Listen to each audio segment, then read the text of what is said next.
Judulnya Kepemimpinan Kolektif Kolegial dalam Sistem Presbiterial Sinodal. Pada sesi ini kita bicara kepemimpinan.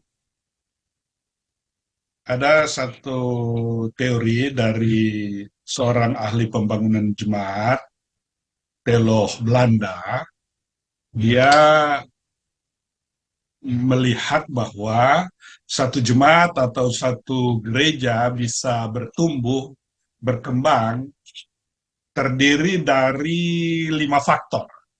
Faktor itu eh, identitas, tujuan, struktur, iklim, dan kepemimpinan. Sepintas saja, kalau identitas di situ menyangkut identitas kita sebagai gereja. Ya.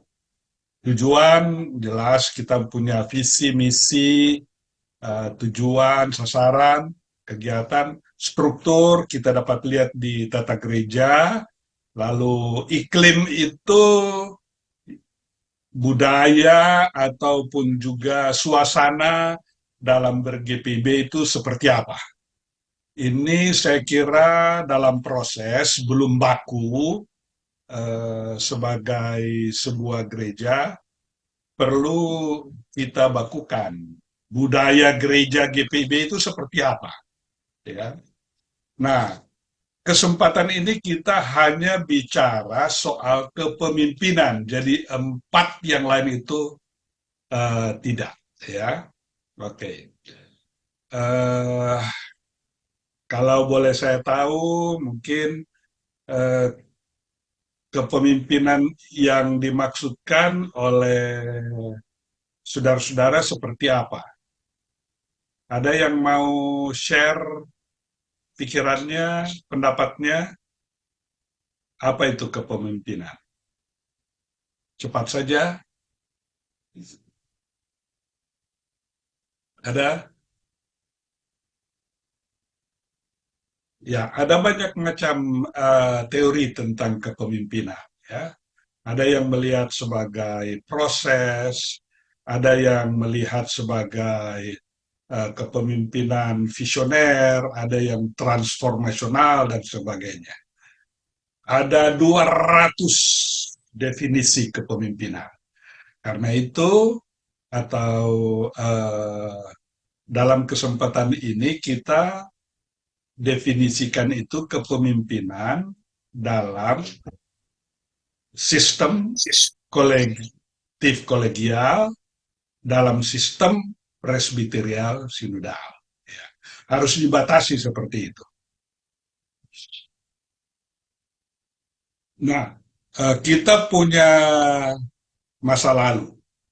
Semua agama, gereja, khususnya GPIB, punya masa lalu, punya tradisi. Ya. Tradisi ada yang diteruskan, ada yang tidak kita teruskan, uh, lalu kita buat yang baru. Nah, yang lalu itu kita punya tradisi seperti butir pertama itu, pendeta sentris. Latar belakangnya karena kita mulai dari jemaat-jemaat yang kecil, sehingga pendeta itu jadi pusat, jadi sentral. Segala sesuatu dilakukan olehnya. Mau berdoa, mau orang kawin, orang mati, pemakaman, apalagi khotbah-khotbah, bahkan sampai doa makan, kalau bukan pendeta, tidak sah rasanya.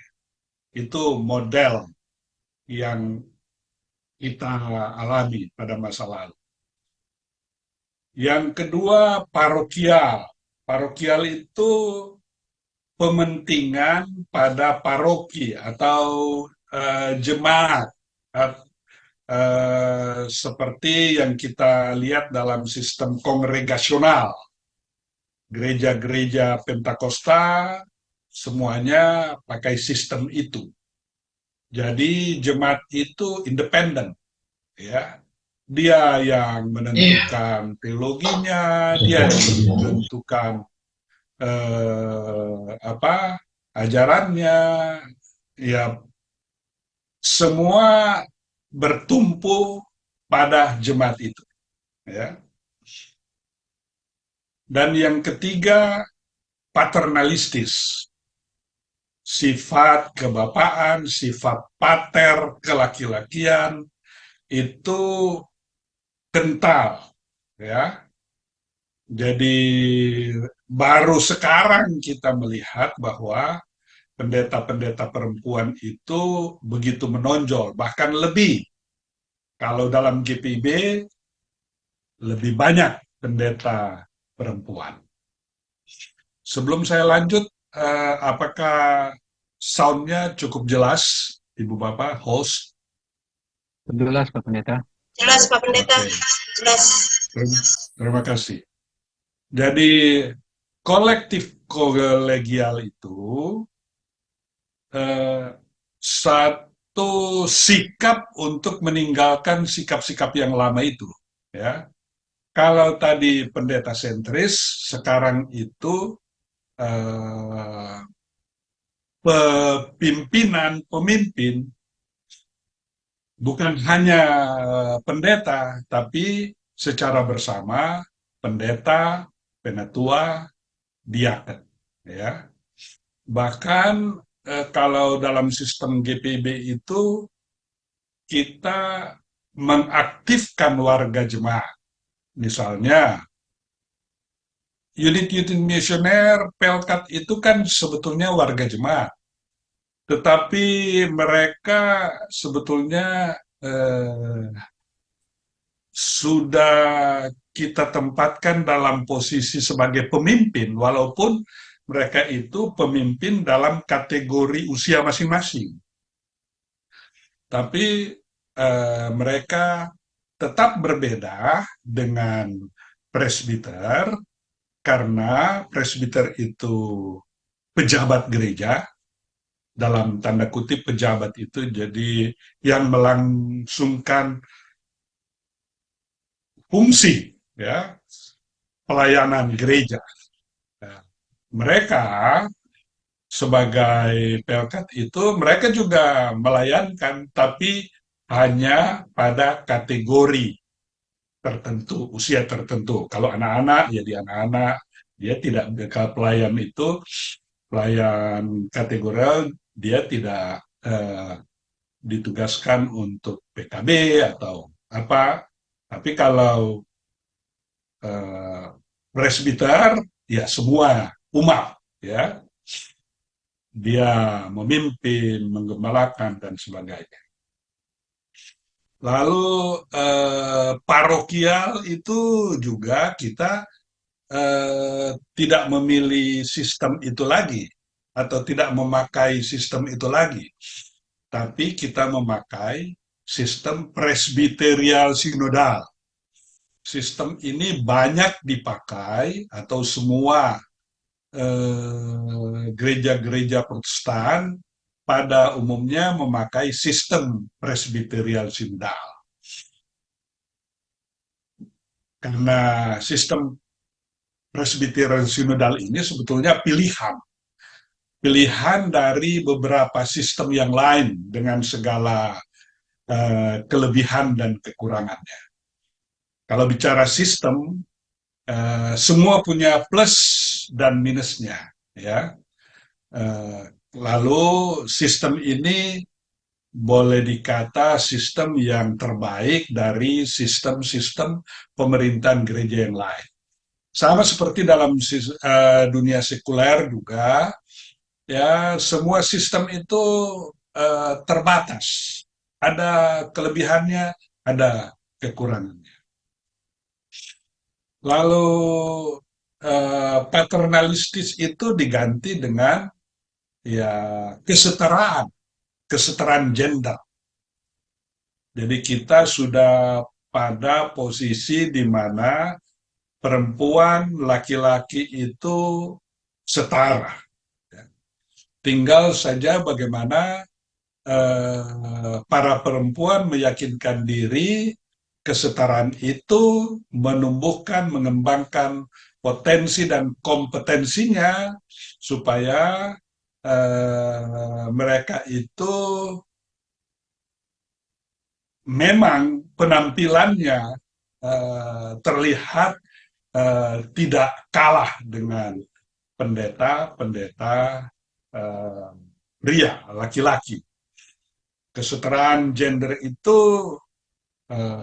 penting, ya, apalagi dalam masyarakat kita Indonesia yang maju, dari eh, ketua RT, lurah, bupati, menteri, presiden, kita sudah punya eh,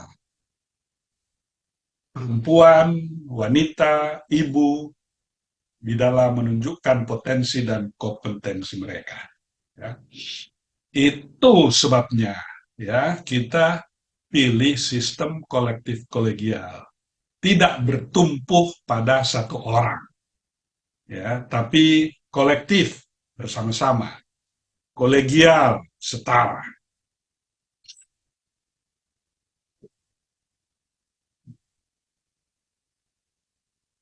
Ya, sebagai gereja kita punya landasan teologis bahkan filosofis, ya. Pertama, Missio Dei sebagai gereja kita adalah uh, pelaksana pelaksana misi Allah. Artinya bahwa pekerjaan-pekerjaan gereja itu sebenarnya pekerjaan Allah, pekerjaan Tuhan, tapi Tuhan percayakan kepada kita untuk melaksanakannya. Ya. Jadi kita adalah pelaksana misi Dei. Mau dia pejabat, bukan pejabat, seluruh warga Sidi Jemaat, dimanapun, di dalam gereja atau di luar gereja, dalam bidang masyarakat, politik, budaya, dia adalah pelaksana misi Dei. Itu mesti kita yakini, pahami, tumbuhkan dan kembangkan secara terus-menerus. Yang kedua, gereja merupakan kenyataan rohani dan kenyataan sosial sekaligus. Kenyataan rohani, bahwa di dalam diri orang-orang Kristen secara pribadi atau sebagai umat, sebagai satu persekutuan, kenyataannya bahwa dia percaya kepada Kristus, kepada yang ilahi, kepada Allah Trinitas. Itu nyata, ya. Walaupun kenyataan itu bersifat rohani, nggak kita lihat, tapi kalau ditanyakan itu ada, ya, di dalam diri orang-orang Kristen. Tanpa itu, saya kira kita tidak bisa katakan bahwa kita gereja tanpa ada kenyataan rohani itu. Kenyataan sosial, ya, seperti institusi atau lembaga yang lain, ada pimpinannya, ada anggota yang dipimpin, ada tujuan, ada sasaran-sasaran yang mau dicapai melalui kegiatan program, bahkan secara hukum, secara legal, diakui keberadaan GPIB sesuai undang-undang. Jadi sah, baik di mata hukum, dalam kehidupan masyarakat. Ya. Karena itu tindakan-tindakan gereja juga harus menunjukkan langkah-langkah yang legal, tepat secara hukum. Dan yang ketiga, kalau tadi kita tahu bahwa gereja itu, atau saya singgung tadi bahwa semua gereja itu punya tradisi dan kita punya tradisi yang berasal dari gereja Protestan Indonesia. Kalau ditarik ke belakang, kita sebut itu Indisi Kairot. Kalau tarik lagi ke belakang, itu dari gereja reformasi oleh Luther dan Calvin. Ditarik ke belakang lagi, itu berasal dari gereja-gereja Kristen mula-mula, ya. Di antara gereja Kristen mula-mula dan reformasi, ya di situ ada skisma yang terjadi antara gereja Ortodoks, ya, gereja yang berpusat di timur, Konstantinopel, dan gereja yang berpusat di Roma. Kita itu meneruskan tradisi dari gereja yang berpusat di Roma. Apa maksudnya? Yang ditandai dengan pengaruh nilai-nilai Barat, teologi budaya dari Barat. Ya. Eh, karena itu GPIB tidak mau hanya mewarisi tradisi, mewarisi sejarah, tapi dia juga mau menjadi pembaharu sejarah, pelaku sejarah. Nah, itu diwujudkan baik secara fisik maupun non-fisik. Dalam hal ini, eh, dia mempunyai pemahaman iman, ya. Dia mempunyai pemahaman iman itu, ya, mengapa kita percaya kepada Allah, atau refleksi terhadap eh, kehidupan ini, ya, yang berlandaskan kepercayaan kepada Allah Trinitas itu. PKUPPG itu mau disederhanakan dengan apa yang Tuhan tugaskan bagi GPIB, ya, itu PKUPPG. Lalu tata gereja, bagaimana tugas-tugas itu harus dilaksanakan. Jadi jelas, ya, pemahaman iman itu kalau kita berpikir dari tiga konsep berpikir, mengapa, proses, dan hasil, mengapa itu adalah soal pemahaman iman. PKUPPG itu soal tugas. Lalu tata gereja itu bagaimana melaksanakan tugas-tugas itu, ya. Oke. Dan masih banyak perangkat yang lain, seperti misalnya ada akta gereja, kita bicara tentang katekisasi dan seterusnya. Nah, GPIB itu punya konteks. GPIB itu unik, ya, baik orangnya maupun sistemnya. Walaupun sistemnya sama dengan gereja-gereja Kristen lainnya, sistem pemerintahan presbiterial sinodal, tetapi dia punya keunikannya, ya, tidak sama persis. Misalnya, kalau kita lihat gereja-gereja Protestan itu, sistem pemerintahan itu, kalau apalagi kalau dia Lutheran, itu ada hierarki dari atas ke bawah. Hierarki itu bisa 3 sampai 4 lapis jenjang anak tangga. Dalam sistem pemerintahan gereja, utamanya Calvinis, ya, itu bisa juga 3 dan 4 jenjang, ya. Itu kalau dari sistem. Kalau dari sisi anggotanya, ya jelas multikultur.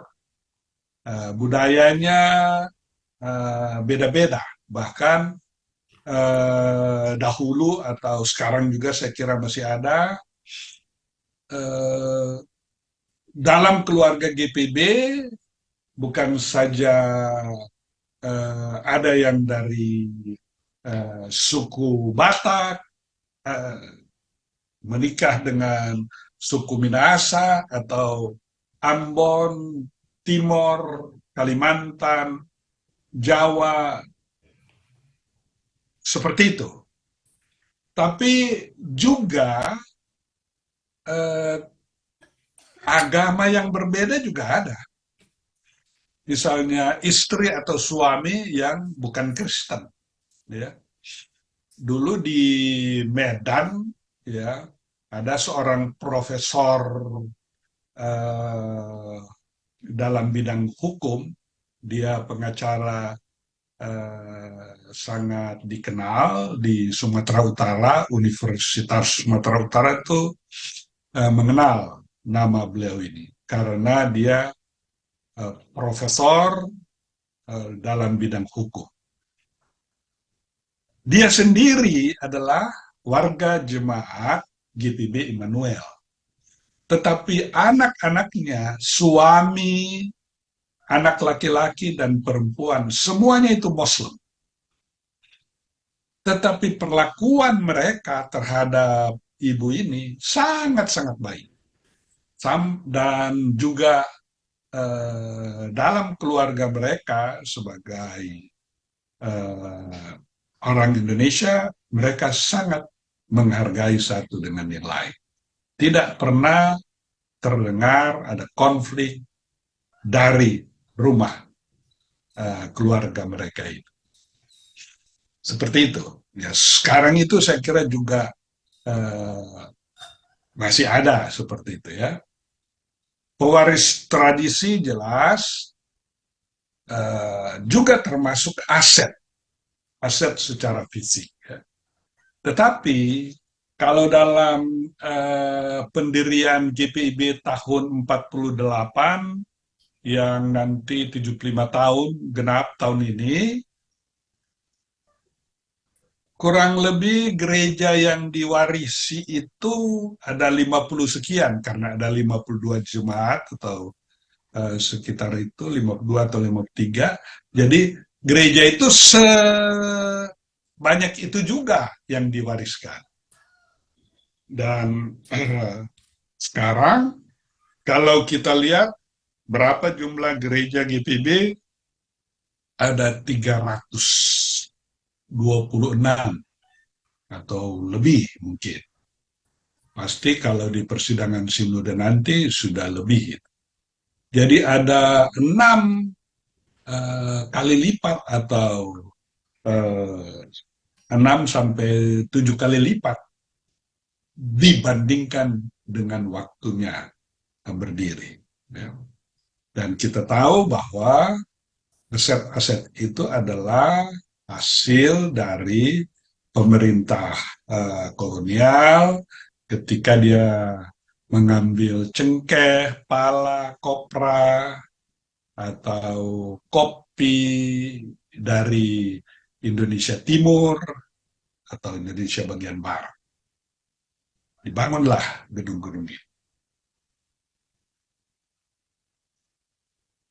Seperti itu konteks GPB, ya, sangat beragam. Nah, dalam rangka itu 3 hal yang mesti kita pahami dengan baik. Bahwa kepemimpinan kolektif kolegial itu dibicarakan dalam sistem presbiterial sinodal atau akan nyata dalam sistem itu, juga nyata dalam keberadaan sebagai presbiter, pendeta, penatua, diaken, akan nyata juga dalam keberadaan selaku pelaksana harian majelis jemaat. Ya, kita mulai dengan yang pertama, ya. Jadi kolektif itu artinya bersifat bersama, kolegial itu bersifat teman sejawat, ya. Jadi yang dimaksudkan dengan sistem ini ialah ada kebersamaan di dalamnya, ada kesetaraannya di dalam, ada rasa untuk berbagi satu dengan yang lain. Dalam kebersamaan itu bukan dimaksudkan bahwa keseragaman, karena setiap orang itu unik, setiap orang itu mempunyai kepribadian dan karakter yang berbeda-beda, setiap orang itu punya pengalaman, pengalaman hidup, pengalaman profesi, setiap orang itu mempunyai latar belakang pendidikan yang berbeda-beda. Ya, Eh, bagaimana mengelola itu? Ya, karena itu di sini ditekankan tentang kepemimpinan yang berbagi juga, sharing, ya, tidak melihat yang satu lebih utama daripada yang lain, tapi melihat bagaimana setiap orang menjalankan fungsinya masing-masing. Ya, aslinya sebenarnya presbyterial itu berasal dari kata presbuteros, ya, tua-tua. Kalau ini presbuteros itu single, kalau jamaknya presbuteroi, ya. Lalu kata sinodal, sunhodos, sin, itu bersama. Kita ingat kata sintese, lalu jalan bersama. Kalau presbyterial sinodal itu ya dimaknai sebagai eh, upaya yang dilandasi pada keyakinan pada Kristus, upaya bersama, berjalan bersama, bergumul bersama, mencari solusi-solusi secara bersama dalam keunikan masing-masing. Itu maksudnya, ya, kita bersunhodos sebagai presbiter. Nah, ini kepemimpinan kolektif kolegial itu dalam sistem presbyterial sinodal harus dilihat seperti ini.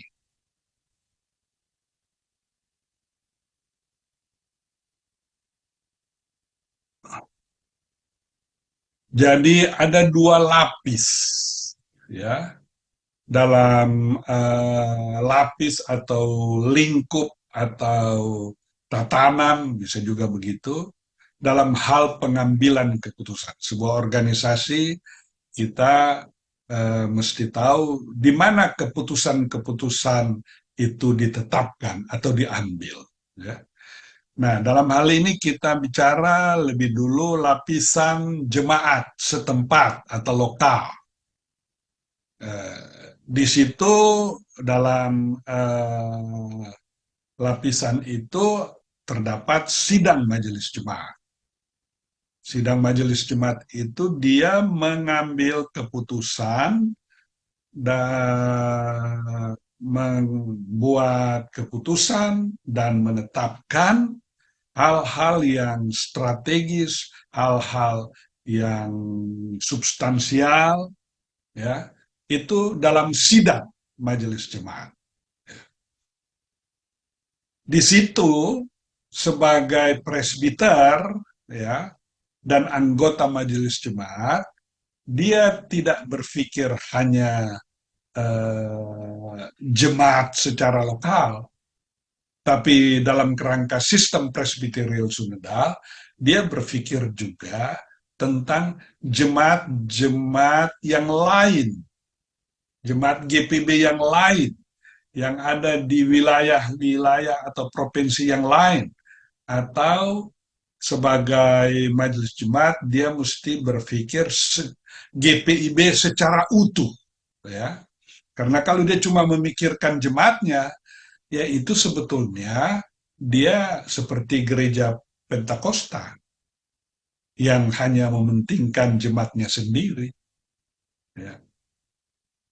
Tapi SMJ itu wajib. Itu yang dimaksudkan dengan substansial, strategis dalam berpikir sinodal.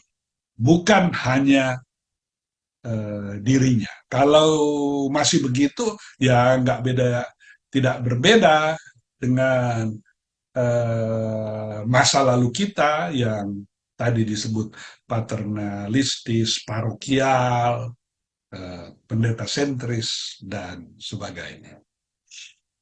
Jadi,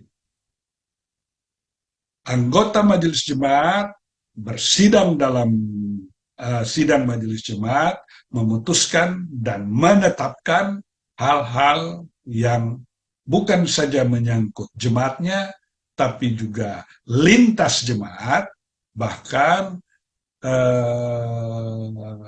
lintas wilayah. Ya. Nah, sasarannya bukan saja warga jemaat, tapi jemaat-jemaat secara wilayah, bahkan jemaat-jemaat secara sinodal. Nah, kemudian di situ ada nanti di PHMJ sedikit saja. Jadi PHMJ itu dalam materi 1 saya kira sudah disampaikan, dia representasi. Ya. Jadi pada kesempatan yang lain orang bertanya, bagaimana produk SMJ dan produk PHMJ? Mana lebih tinggi? Ya, jawabannya ialah ini bukan soal lebih tinggi dan lebih rendah. Representasi menunjukkan pada satu sisi bahwa prinsipnya dia tidak berbeda dengan keputusan majelis jemaat. Tetapi kalau majelis jemaat itu sifatnya barangkali masih abstrak, ya,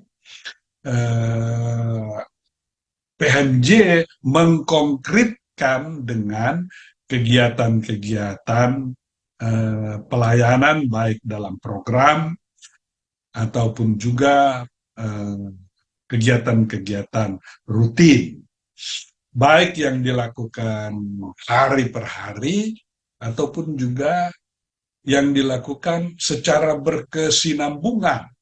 Ya. Bagaimana kalau secara teologis kan kita bukan hanya berpikir hari ini untuk hari ini, ya, tapi kita selalu berpikir secara eskatologis juga. Ke depan seperti apa jemaat ini? Masa depan jemaat ini pada tahun 2045 seperti apa? Ya. Pada tahun 2048, 100 tahun Indonesia, GPIB berhari ulang tahun seperti apa? Atau orang juga bisa bertanya, bagaimanakah keterlibatan, kehadiran dari GPIB ketika 100 tahun Indonesia merdeka? Ya. Bahkan di dalam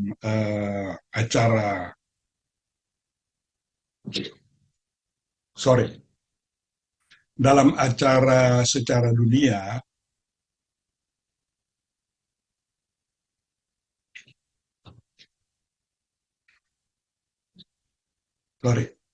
orang akan merayakan pada tahun 2033, siapa tahu, 2033 ada selebrasi yang luar biasa besar. Supplementan kini dengan formula baru, perlindungan optimal untuk 99% kuman. Cepat kering, bersih berkilau, wangi Nah, bocor. Supplementan bersih terlindung Tolong host. lama. Wingscan, kopi delicioso atau cappuccino, soy italiano. Host, boleh tolong dimatikan atau mengingatkan. Maaf Halo. Bapak Ibu, Halo Dora, halo. Ya. tolong untuk di-unmute Bapak Ibu, mohon di-mute, Oke. mohon di-mute, Ibu Dora, mohon di-mute. Ya, sudah kelihatan dari screen. Silakan Pak Pendeta Ya. lanjut.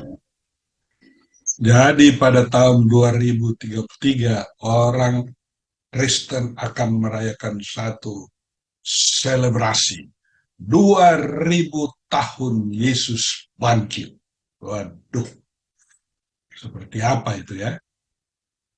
Jadi ada 3 peristiwa besar yang berkaitan dengan kita sebagai warga GPB. 2045, 2033, 2000 tahun Yesus bangkit, 2045, 100 tahun Indonesia merdeka, dan 2048, 100 tahun GPB berdiri.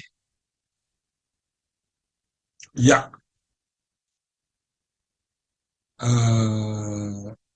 kita akan bertanya, apakah anak-anak kita pada tahun-tahun itu mereka kehadirannya seperti apa?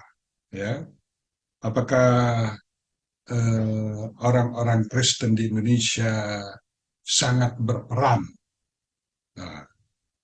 dalam pengharapan IKN itu sudah berdiri. Jakarta itu akan jadi kota bisnis saja, tapi ibu kota negara itu pindah ke Kalimantan. Nah, tadi di situ lapisan jemaat setempat. Lapisan yang berikut itu adalah perwujudan atau perluasan dari jemaat-jemaat itu yang kita sebut dengan lapisan sinodal. Di situ wadahnya ada persidangan sinode dan ada sidang majelis sinode. Ya. Kalau di lapisan bawah ada sidang majelis jemaat dan pelaksana harian majelis jemaat. Tetapi kalau orang bicara tentang lapisan sinodal, kadang-kadang orang cuma melihat atau terpaku pada majelis sinode saja. Nggak begitu, harus dilihat secara utuh. Bahwa majelis sinode itu ada karena persidangan sinode. Bahwa mereka itu legal melakukan satu strategi, satu kebijakan, itu karena persidangan sinode memberikan kewenangan kepada mereka. Ya.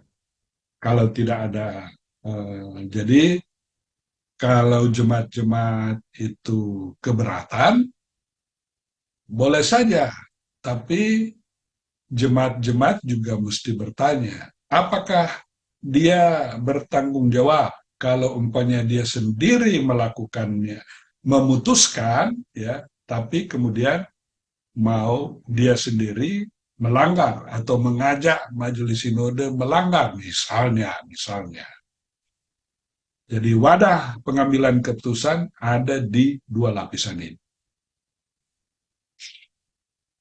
Nah, di bawah ini dia ada, di atas tadi sudah juga disinggung, MUPEL itu wadah musyawarah dan kebersamaan. Bisa dilihat di tata gereja kan.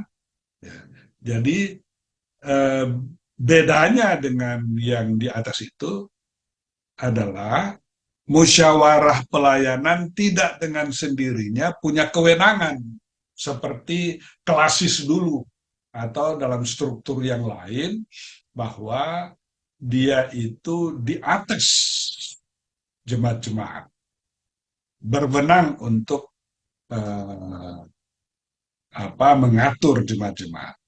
Kalau dalam GPB tidak begitu. Apa yang boleh dilakukan musyawarah pelayanan adalah apa yang diputuskan oleh majelis jemaat secara bersama untuk dilakukan oleh badan pelaksana musyawarah itu. Ya. Jadi kewenangannya itu adalah tetap pada majelis jemaat. Itu mesti dipahami dengan baik. Memusyawarahkan apa? Ya banyak hal. Ya, kita kan sebagai pelaksana misi Allah, kita bisa berpikir bagaimana keterlibatan kita di wilayah itu secara bersama-sama. Daripada kita lakukan sendiri-sendiri kan lebih baik bersama. Ya. Bersama itu dalam praktek itu karena setiap jemaat itu berbeda, maka kontribusi daripada jemaat-jemaat itu tentu utamanya dari sisi finansial barangkali atau dari sisi sumber daya tidak boleh diseragamkan, disamaratakan tiap jemaat karena itu dilakukan sesuai dengan kemampuan jemaat-jemaat.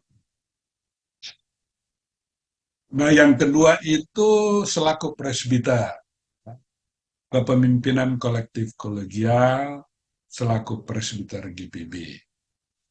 Siapakah presbiter itu? Dia adalah warga jemaat. Ya, pertama-tama dia adalah warga jemaat. Nggak mungkin orang jadi presbiter kalau dia bukan warga jemaat. Ya. Kedua, dia meyakini panggilan Tuhan. Tidak mungkin dia presbiter, tapi dia tidak yakin bahwa dipanggil oleh Tuhan untuk melakukan pekerjaannya. Ya. Dipanggil oleh Tuhan untuk apa? Untuk melayani dan memimpin. Melayani itu berarti ditujukan kepada orang lain. Ya. Karena orang lain itu bukan satu, dua, tapi banyak orang. Di situ perlu pengaturan, perlu hal-hal bagaimana supaya itu dapat dilaksanakan dengan baik. Maka seorang yang dipanggil untuk melayani itu, yang diyakininya, dia juga mesti memimpin. Ya. Baik dalam artian sebagai anggota majelis jemaat, baik sebagai seorang presbiter. Kalau kita bicara anggota majelis jemaat, berarti dalam sidang. Kalau di luar sidang, berarti dia sebagai presbiter. Ya. Nah, itu dilakukan tentunya bukan cuma dalam ibadah-ibadah, tapi juga dalam hal-hal yang sehari-hari, ya. Kebersamaan itu penting. Setiap orang sebetulnya pada dasarnya kita ya mesti meyakini ini, apakah dia presbiter atau bukan, bahwa kalau dia bekerja dalam bidang sekuler, dia juga mesti meyakini bahwa Tuhan itu panggil dia untuk melakukan pekerjaan itu, apakah dia polisi, apakah dia tentara, apakah dia ASN, guru, pengusaha. Dia mesti melihat itu bahwa ya Tuhan yang memanggil dia atau Tuhan yang membuat dia, membentuk dia untuk melakukan pekerjaan itu. Maka pekerjaan yang manapun ya mesti punya perspektif melayani. Melayani itu apa? Ya, melakukan satu pekerjaan bagi orang lain, untuk kebaikan orang lain, untuk kemanfaatan orang lain. Nah, itu perlu dilakukan dengan baik, dengan tertib, dengan teratur, dengan perencanaan. Nah, itulah memimpin. Ya. Jadi, ditegaskan di sini ya, bahwa presbiter GPB sekaligus adalah pelayan dan pemimpin. Ya. Pelayan itu seperti yang eh, saya sampaikan sebelumnya, dia harus meyakinkan diri atau dia meyakini Tuhan panggil dia. Itu hanya mungkin kalau dia mempunyai spiritualitas. Itu hanya mungkin kalau dia punya keyakinan, relasi yang erat dengan Tuhan. Sehingga dia yakin bahwa, oh Tuhan panggil saya mau melayani. Ya, ya di situ rendah hati. Ya, rendah hati mengapa? Kita ini hanya bisa melakukannya pekerjaan itu ya karena anugerahnya. Karena anugerah yang dia berikan itu memampukan kita untuk dapat melayani. Bukan karena kita sendiri. Ya memang kadang-kadang dalam pelayanan itu juga ada pergumulan, ada tantangan. Tidak sekaligus otomatis seorang itu mengatakan, saya yakin 100% Tuhan panggil saya untuk jadi presbiter. Ya, kadang-kadang itu melalui proses juga. Tapi bahwa orang harus meyakini dia dipanggil Tuhan, kemudian mau menjadi pelayan dan pemimpin, karena dia berhadapan dengan banyak orang, yaitu seperti itu, ya. Setia, ya setia itu dalam pengertian bahwa dia bukan setia kepada manusia saja, pada orang. Setia dalam hal menampilkan yang baik, itu tentu bagus, penting. Tapi utamanya setia kepada Tuhan. Bahwa orang tidak perlu melihat, orang tidak perlu mengingatkan, dia selalu setia kepada Tuhan. Pelayan itu tidak egois, jelas. Kita mengasihi Tuhan, mengasihi sesama, mengasihi diri sendiri. Mengasihi diri sendiri itu merawat, bukan egois. Ya. Egois itu ya mementingkan diri sendiri, bukan mementingkan pelayanan, bukan mempertimbangkan kebutuhan orang lain, bukan membantu orang lain. Itu egois. Bahkan Yesus adalah pelayan agung itu yang menunjukkan kepada kita bahwa dia rela berkorban sampai ia mati. Luar biasa. Lalu kemudian pemimpin di sini, sebagaimana saya katakan tadi bahwa kepemimpinan itu definisinya itu ada ratusan. Ya. Nah, kita barangkali di sini dilihat kepemimpinan itu dalam proses hubungan antara pemimpin dan umatnya. Sebagai pemimpin, dia mesti terbuka pada umat, terbuka pada kebenaran, terbuka untuk pertumbuhan dan pengembangan selanjutnya yang berkesinambungan. Ya, apalagi dalam era digital ini, ya, dia mesti siap menghubungi dan dapat dihubungi. Ya.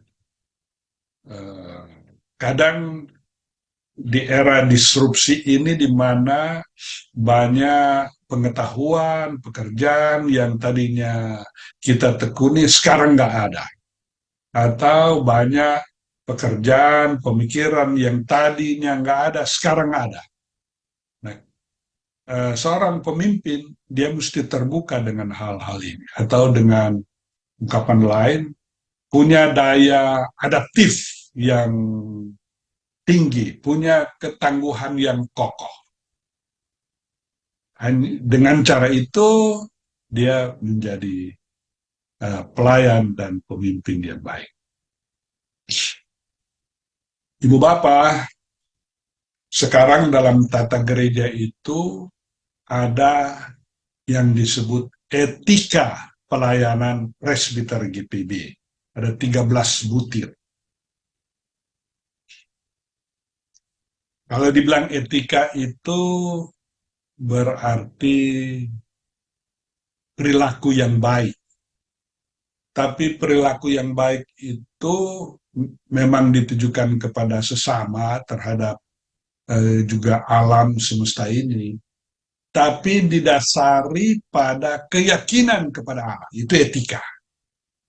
Jadi kalau dikatakan di sini jujur, adil, dan seterusnya, bukan hanya tampilan, ya, orang tahu, tapi utamanya didasari pada keyakinan pada Allah. Ya, bagi kita, Allah memberikan kepada kita anugerah. Allah memberikan kepada kita kebebasan. Segala sesuatu dari Dia, kepada Dia, dan bagi Dialah kemuliaan ini.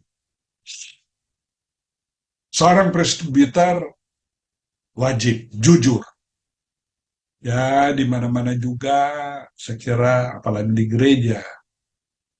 Kalau di gereja, mutlak jujur. Bagaimana seorang pemimpin kalau tidak jujur? Ya. Adil. Ini prinsip-prinsip yang mulia. Tidak membedakan yang satu dengan yang lain. Tidak membedakan atas keluarga atau tidak keluarga, suku atau tidak suku, laki-laki atau perempuan. Adil. Adil bukan berarti sama rata.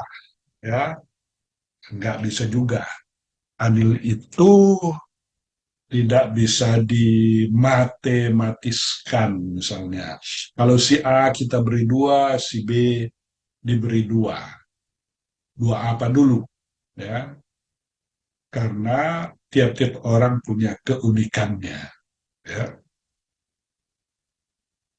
Integritas. Ya. Integritas itu baik dalam arti terhadap pribadi, integritas terhadap gereja, integritas terhadap bangsa. Satu kata dan satu perbuatan. Ya. Kadang-kadang orang memang tidak bisa konsisten, tapi itu mungkin terjadi karena hal yang luar biasa. Tetapi tidak boleh itu terus-menerus terjadi seperti itu. Orang harus punya integritas. Orang harus punya akuntabilitas. Apa yang dia lakukan, mengapa dia lakukan, bagaimana proses yang dia lakukan, bagaimana dampak daripada yang dilakukan. Itulah akuntabilitas. Jadi orang bisa memberikan nalarnya, mengapa, bagaimana dia melakukan itu sampai pada pencapaian tertentu. Bertanggung jawab, ya. Segala sesuatu itu dapat dilakukan dan utamanya dapat dipertanggungjawabkan. Setia, ya.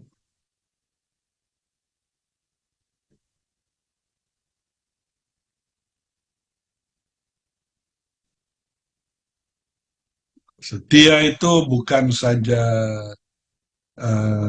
secara tampilan terlihat dengan mata. Setia utamanya ketika orang tidak melihat, tapi Tuhan melihat dan kita menyatakan kesetiaan itu lebih dulu kepada Tuhan, baru kepada manusia. Atau sama, ya. Tepat janji, ya, jangan seperti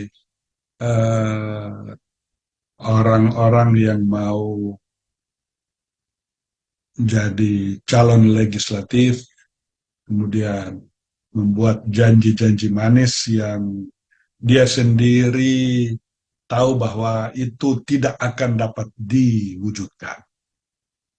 Menghormati orang lain, ya. Setiap orang itu mempunyai martabatnya. Kita setara. Setiap orang itu dihargai pikiran dan pendapatnya. Bukan berarti kalau kita menghargai, kita harus setuju, kita harus terima. Itu soal lain, ya. Mengutamakan kepentingan bersama, bukan kepentingan kelompok sektor, kelompok kategorial, kelompok keluarga, ya. Menjanjikan karya terbaik, ya. Barangkali ini berupaya dengan keras bagaimana supaya kita dari waktu ke waktu melakukan pelayanan itu bukan saja baik, lebih baik, tetapi juga sangat baik. Ya. Barangkali kita untuk melakukan hal-hal yang terbaik ini, kadang kita perlu belajar juga dari dunia sekuler. Ya. Dunia sekuler juga sudah pakai kata pelayanan. Ya.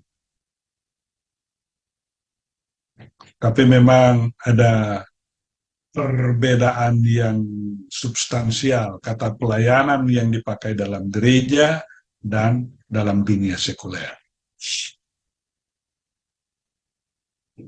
Dalam gereja, jelas pelayanan itu kita lakukan karena keyakinan kita pada pelayan agung itu yang sudah lebih dahulu melayani kita. Dalam dunia sekuler, orang seperti melakukan pelayanan tapi mengharapkan balik dari pelayanan itu. Entah kalau dia mengharapkan, ya seperti dalam bisnis, ada yang dia bayar, ada yang dia terima, ya. Kualitas yang dinampakkan harus juga, atau jasa produk yang ditawarkan harus seimbang dengan harga yang dibayar atau kualitas dari produk dan jasa itu. Dalam dunia sekuler seperti itu. Mengupayakan dan menjaga keutuhan. Ya. Gereja itu adalah, fungsi utamanya adalah persekutuan, bersekutu. Tapi juga dia harus dilihat sebagai satu keutuhan. Ya. Bisa saja sesuatu itu dilihat secara bersama, tapi tidak utuh. Ya. Kalau di mana-mana itu punya regulasi, punya aturan. Di rumah ada aturannya, di sekolah, di kantor, ya. Sejauh bahwa regulasi itu ditentukan untuk kemajuan, untuk pertumbuhan, untuk disiplin, ya wajib kita taat. Dan yang berikut adalah menjaga etika presbiter. Ya.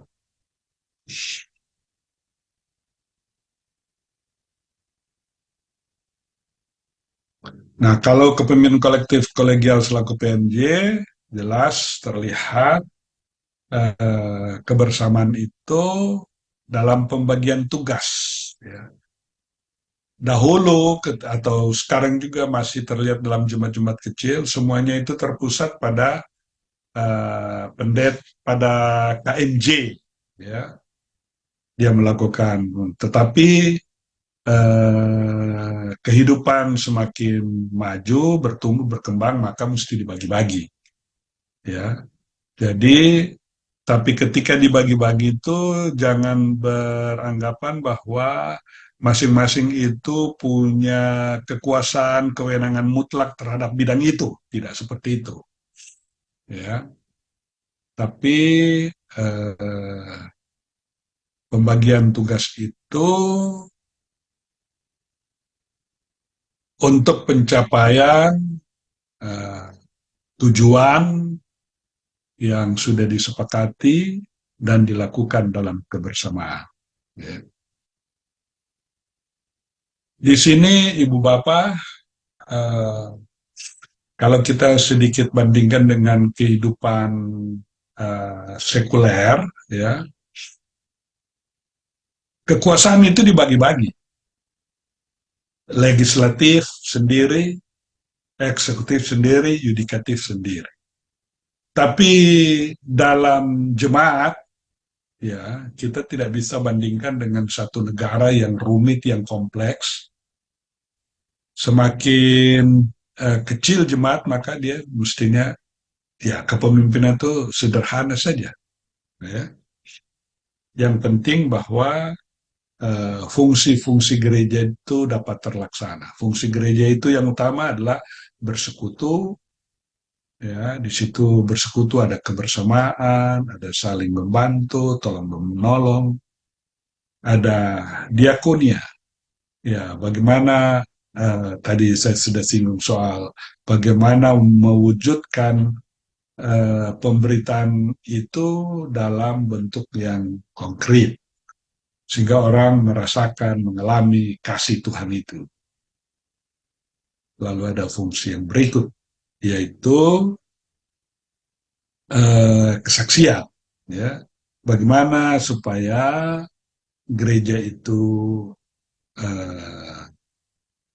semakin meyakinkan dalam pemberitaan dan pelayanannya, sehingga orang tentu tertarik untuk datang, melihat, mengerti apa yang sudah dilakukan oleh gereja. Dalam hal ini kita untuk membantu pelaksanaan kepemimpinan itu, maka diperlukan BPPJ yang adalah mitra. Ya. Jadi, nah, bisa dilihat di dalam tata gereja dia mitra, jadi setara, ya, dengan PHMJ. Jadi dia sebagai BPPJ membantu mengawasi soal keuangan, perbendaharaan, ya, supaya pengelolaan secara keuangan ini dapat terjadi dengan baik dan bertanggung jawab. Ya. Ada prinsip-prinsip keuangan yang diatur, ya, dalam tata gereja, dalam peraturan pelaksanaan majelis setempat. Jadi jangan menempatkan BPPJ itu seperti organisasi-organisasi pengawas sekuler yang tentu berbeda, ya, di dalam gereja dan di dunia sekuler.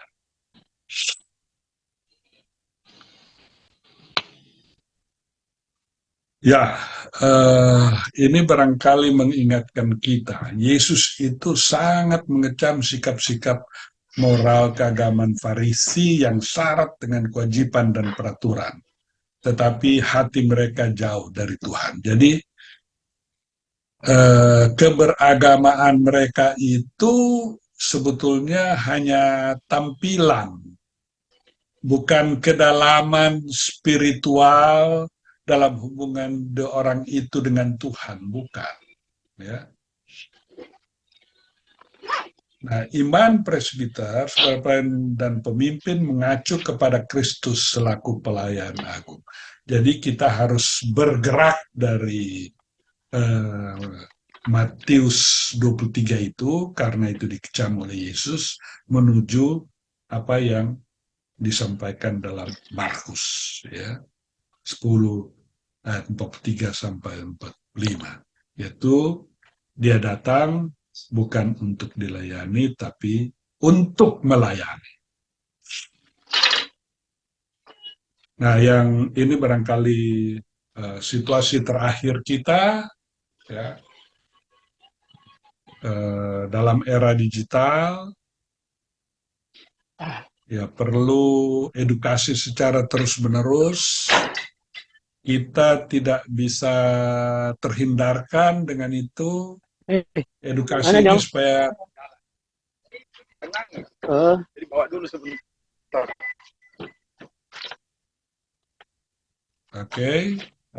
jadi kita perlu komunikasi, perlu koordinasi, mempergunakan secara optimal, ya, alat-alat komunikasi itu, ya, WA, YouTube, Twitter, Facebook, Instagram, bagaimana menggunakan secara positif, ya.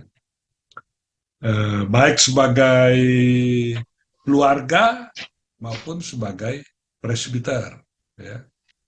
Tapi itu jangan menggantikan komunikasi secara fisik, jangan, ya. Tapi itu sebagai alternatif, sebagai salah satu cara untuk berkomunikasi. Karena bagaimanapun juga kita adalah makhluk sosial. Kita perlu bersama, kita perlu orang lain, kita perlu perjumpaan fisik dan seterusnya.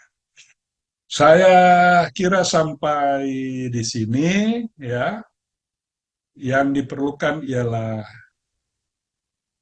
perwujudan secara konsisten, ya, secara terus-menerus.